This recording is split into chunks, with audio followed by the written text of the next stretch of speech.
Aleluya,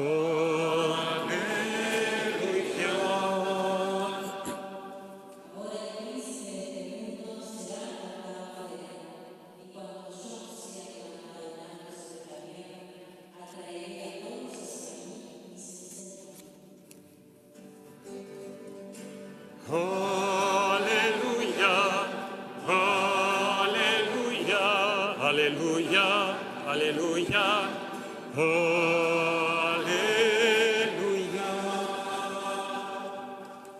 El Señor esté con ustedes. Evangelio de nuestro Señor Jesucristo según San Marcos. Jesús regresó a la casa y de nuevo se juntó tanta gente que ni siquiera podían comer. Cuando sus parientes se enteraron, salieron para llevárselo porque decían: es un exaltado. Los escribas que habían venido de Jerusalén decían: está poseído por Belzebul y expulsa a los demonios por el poder del príncipe de los demonios. Jesús los llamó y por medio de comparaciones les explicó cómo Satanás va a expulsar a Satanás. Un reino donde hay luchas internas no puede subsistir. Una familia dividida tampoco puede subsistir. Por lo tanto, si Satanás se dividió levantándose contra sí mismo, ya no puede subsistir, sino que ha llegado a su fin. Pero nadie puede entrar en la casa de un hombre fuerte y saquear sus bienes si primero no lo ata. Solo así podrá saquear su casa. Les aseguro que todo será perdonado a los hombres, todos los pecados y cualquier blasfemia que profieran. Pero el que blasfeme contra el Espíritu Santo no tendrá perdón jamás. Porque el que blasfeme contra el Espíritu Santo tiene un pecado culpable para siempre. Jesús dijo esto porque decían: está poseído por un espíritu impuro. Entonces llegaron su madre y sus hermanos, y quedándose fuera los mandaron llamar. La multitud estaba sentada alrededor de él, y le dijeron: tu madre y tus hermanos te buscan allá afuera. Él le respondió: ¿quién es mi madre y quiénes son mis hermanos? Y dirigiendo su mirada sobre los que estaban sentados alrededor de él, dijo: estos son mi madre y mis hermanos, porque el que hace la voluntad de mi Padre, ese es mi hermano y mi hermana y mi madre. Palabra del Señor.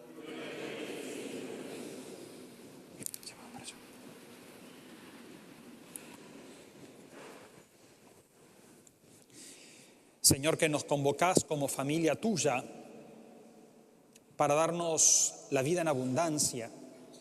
Abrí nuestras mentes y nuestros corazones y danos la luz de tu Espíritu para que podamos comprender con más profundidad el mensaje que nos das en tu palabra, que es mensaje de buena noticia de salvación. Amén. El Evangelio que acabamos de proclamar presenta dos controversias, como pasa muy a menudo en el Evangelio. En primer lugar, la controversia con los parientes de Jesús, que dicen: este está loco, vamos a llevarlo para casa para que no nos deje pegado. Y por otro lado, la controversia con los escribas de Jerusalén. Si bien están en Galilea, en Cafarnaún, vienen de Jerusalén, y Jerusalén es la ciudad de oposición a Jesús. Y allí lo acusan a Jesús de actuar con el poder del diablo. Y por eso la liturgia nos pone la primera lectura, el Génesis, que es el Génesis 3, que es el relato de la caída, que naturalmente los primeros capítulos del Génesis no los tendremos que entender en una clave histórica, son narraciones sapienciales que nos quieren describir cómo se comprende qué fue lo que pasó al principio. Y por eso me quiero detener un poco en este capítulo 3 del Génesis, que por consideración ustedes lo cortan un poco para no ser tan largo, porque saben que ustedes no se bancan mucha cosa, no tienen mucha paciencia, pero yo me voy a extender un poco, pero lo voy a hacer más largo. Porque comienza diciendo, después de la creación, capítulo primero, los 7 días de la creación, después el capítulo segundo, que termina diciendo: y vio Dios todo lo que había hecho y todo estaba muy bien. Dios hace bien las cosas. Y nosotros, que somos criatura de Dios, estamos bien hechos. Nosotros estamos bien hechos. No es necesario hacer muchas modificaciones para hacernos bien. Estamos bien hechos como somos.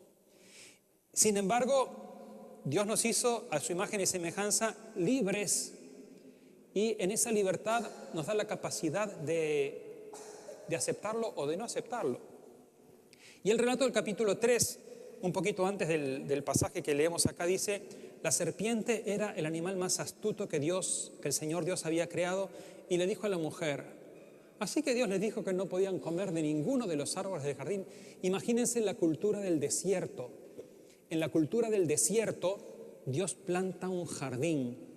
Como todos ustedes saben, ¿cómo se dice jardín en persa? ¿Cómo? ¿Vieron? Ustedes se ríen de las cosas, pero acá tenemos una mujer que sabe persa y se dice pardesh. Y yo no lo había dicho antes, porque a veces le digo a algunos para que responda, para que no queden tan pegados, pero acá no lo había dicho. De ahí viene paraíso. ¿Por qué? Porque en la cultura del desierto un jardín es un paraíso. Entonces Dios planta un paraíso y pone ahí al hombre. Y dice: mira la belleza que hago contigo. Es la belleza de la creación hecha para el hombre. Pero el hombre es criatura y por eso le pone un límite. Y dice: podés comer de todos los árboles del jardín, menos de este, el árbol de la vida y del conocimiento del bien y del mal. ¿Y qué es lo que le dije a la serpiente? Lo pone en el paraíso. Así que Dios te dijo que no podías comer de ninguno de los árboles del jardín. Lo primero que hace el enemigo de la natura humana, como dice San Ignacio, es el engaño y poner a Dios como contrincante del hombre. Mira todo lo que te pone Dios y no te deja comerlo. Como decía uno, lo rico, ¿cómo era? Lo que es bueno y agradable o es bueno, engorda, o es malo para la salud, o es pecado. Y a veces nosotros pensamos como el tentador que dice: Dios te prohíbe lo que es bueno. Y la mujer no cae en eso. No.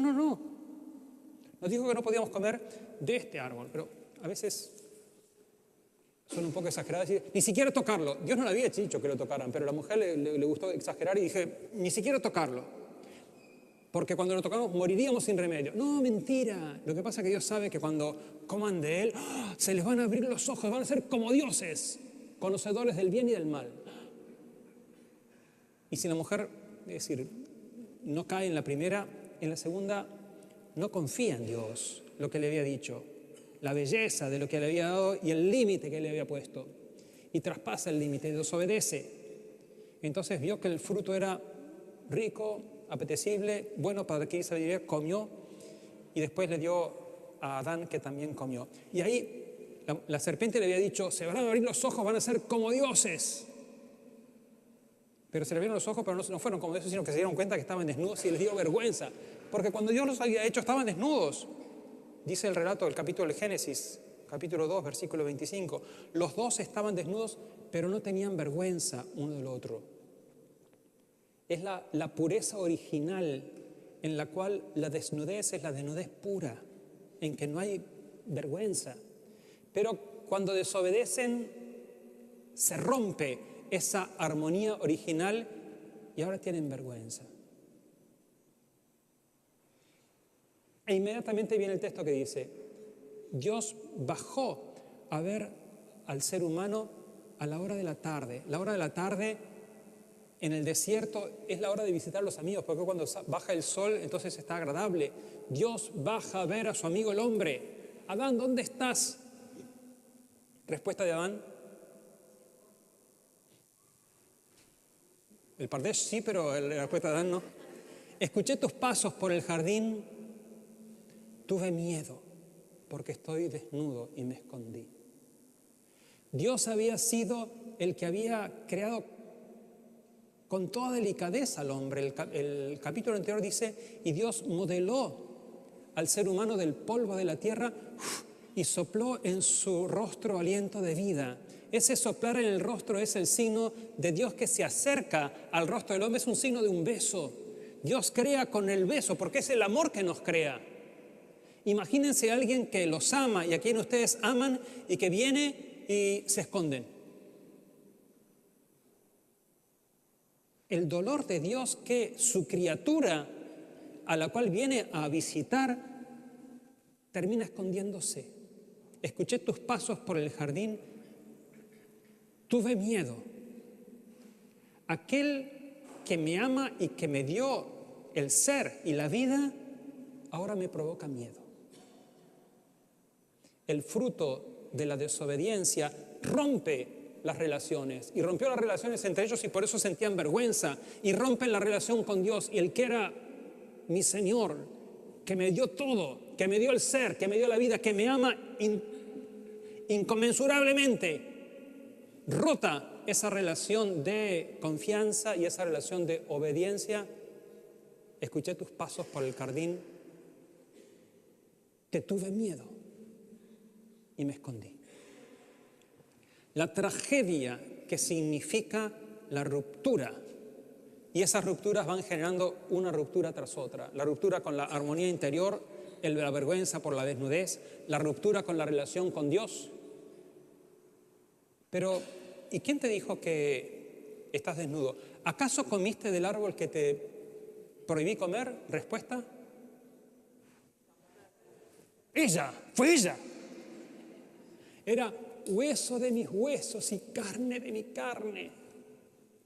La intimidad del hombre con la mujer. Fue ella. ¿Por qué hiciste eso? Fue la serpiente. Parecen políticos. Nadie quiere asumir la responsabilidad. Siempre es otro. Siempre es otro. Y acá fue ella, fue la serpiente. Y ese plan que Dios tiene de armonía del ser humano con Él mismo, de la unión del ser humano con Dios, ese beso que nos crea, y de la armonía entre ellos, carne de mi carne, hueso de mis huesos, se rompe. Sin embargo, en esa ruptura, Adán acusa a Eva. Hay un relato rabínico lindísimo que dice: si después del pecado, cuando Dios baja a ver al hombre y le dice: ¿dónde estás? Si Adán y Eva hubieran corrido, no sabes la macana que me mandé, comimos del árbol, lo que fuera así, habría sido otra cosa. Pero ese miedo, esa separación, esa ruptura, es la que nosotros cargamos. Y nosotros cargamos con ese deseo de comunión. El ser humano está marcado por el deseo de comunión, y por eso lo que nos duele son las rupturas. Estamos marcados por el deseo de comunión interna, y a veces que las rupturas, la desarmonía interna nos complica. Estamos marcados por el deseo de comunión de unos con otros, y por eso nos duelen las rupturas, y estamos marcados por el sello de la comunión del ser humano con Dios. Y la peleamos y la disfrutamos, y también la padecemos porque muchas veces la embarramos. Sin embargo, Dios es fiel. Entonces, cuando Adán acusa a Eva, fue ella que me diste esa, en definitiva está culpando a Dios. Pues, la mujer que me diste por esposa, ella me sedujo y comí. Culpa tuya por haberme dado como esposa. ¿Por qué hiciste eso? La serpiente, criatura de la serpiente, me sedujo y comí. Y Dios no maldice ni a Adán ni a Eva, sino que maldice a la serpiente. Maldita seas entre todas las bestias del campo, polvo comerás todos los días de tu vida, te arrastrarás sobre tu vientre. Enemistad pondré entre ti y la mujer, entre su descendencia y la tuya. Ella, la descendencia de la mujer, aplastará tu cabeza cuando tú muerdas su talón. ¿Y cuál es la descendencia de la mujer?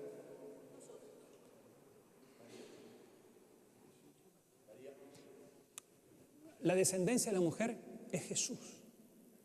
Jesús es el que va a aplastar la cabeza. Y por eso dice acá Jesús, un hombre fuerte derrota y arrebata. El diablo quería arrebatar la criatura de Dios, y por eso había engañado al hombre y a la mujer. Y Jesús, que es el hombre fuerte, le arrebata lo que el diablo pensaba que había agarrado para sí. Entonces, estamos celebrando en la Eucaristía la vuelta a la armonía que Dios había hecho y mucho más honda, porque Dios había hecho al ser humano a su imagen y semejanza, pero ahora no es solamente Dios que hizo al ser humano a su imagen y semejanza, sino que es Jesús que se hace presente en medio de nosotros, que no es solamente plenamente hombre, hijo de María, sino que es también Dios mismo, que dice: aunque tú hayas roto esa comunión, yo me hago carne para restaurar esa comunión. Y esa comunión que el hombre rompió por su fragilidad y por su libertad, el Señor no nos devuelve la gracia original, sino que la supera inmensamente, porque en cada Eucaristía nosotros nos hacemos uno con Jesús. El Señor viene y nos proclama la palabra, pero después el Señor viene y se hace presente en su cuerpo y su sangre, como lo hizo en la última cena. Tomen y coman, esto es mi cuerpo, tomen y beban, esta es mi sangre. Nosotros estamos en esa última cena en la cual nos invita a nosotros a comulgar con Él. Y si la comunión, si aquellos que se aman buscan estar juntos y estar cada vez más juntos, por más juntos que estén, siempre son dos. Y el Señor comulga de tal manera con nosotros que nos hace uno con Él. Entonces, esta primera lectura del capítulo del Génesis, capítulo 3 del Génesis, que marca las rupturas, esas rupturas están reconciliadas por el Señor, que nos hace uno en Él. Y porque nos hace uno en Él, nos hace a nosotros capaces de superar también las rupturas que hay entre nosotros, para que nosotros seamos también comunión con Él. Esa es la oración de Jesús en la última cena: Padre, como tú estás en mí y yo en ti, que ellos sean uno en nosotros. Entonces, nosotros, unidos al Señor, estamos llamados a ser fuente de comunión para el mundo. Y en la medida que nosotros nos dejemos amar por el Señor, se estrechan los lazos de comunión entre nosotros, y de una manera misteriosa pero real somos instrumentos de reconciliación. Cuando nosotros rompemos las barreras que se levantan entre nosotros y creamos esos puentes, hay barreras, otras barreras que también se rompen y se crean puentes. Y hoy está lleno de barreras. Hoy está lleno de violencias, hoy está lleno de mentiras, hoy está lleno de guerras. Y nosotros también, en la pequeñez de nuestros vínculos, podemos ser instrumentos de reconciliación. Entonces, en esta Eucaristía, el Señor nos llama a hacer puentes. Y el Señor, uniéndonos a Él, el Señor, que está unido a toda la humanidad, traza en toda esa humanidad esos vínculos que van sanando las heridas y van reconciliando. Él es el príncipe de la paz, que hizo la paz no mandando a los otros a la guerra, como decía aquel: armémonos y vayan. Porque claro, el jefe, nunca vi a Netanyahu ingresar en Gaza, o a Putin ir para Ucrania. Ellos se arman y después mandan a los otros, los chiquilines. Y el Señor, que es el príncipe de la paz, no manda a otros a reconciliar, sino que Él se entrega para ser en sí mismo causa de reconciliación. No les voy a pedir que recuerden el versículo de la Aleluya. ¿Vos te recordás el versículo de la Aleluya que hiciste? Sí, que vos lo leíste. Sí, ahora lo vas a leer de nuevo, pero... Ahora el príncipe de este mundo es arrojado fuera, y yo, cuando sea elevado a lo alto, atraeré a todos hacia mí. Vamos a pedirle al Señor que nos dé esa fe de que Él atrae y nos hace a nosotros también instrumentos de esa atracción, para que en lo cotidiano y lo concreto podamos ser instrumentos de reconciliación con los que están al lado nuestro, sabiendo que esos muchas veces esfuerzos para generar esa reconciliación revierten también en reconciliación en distintos lados. Que el Señor nos dé la fuerza, la luz para ver la belleza de lo que Él hace y que nos dé la fuerza para que cada día sigamos enderezando nuestros pies en sus huellas.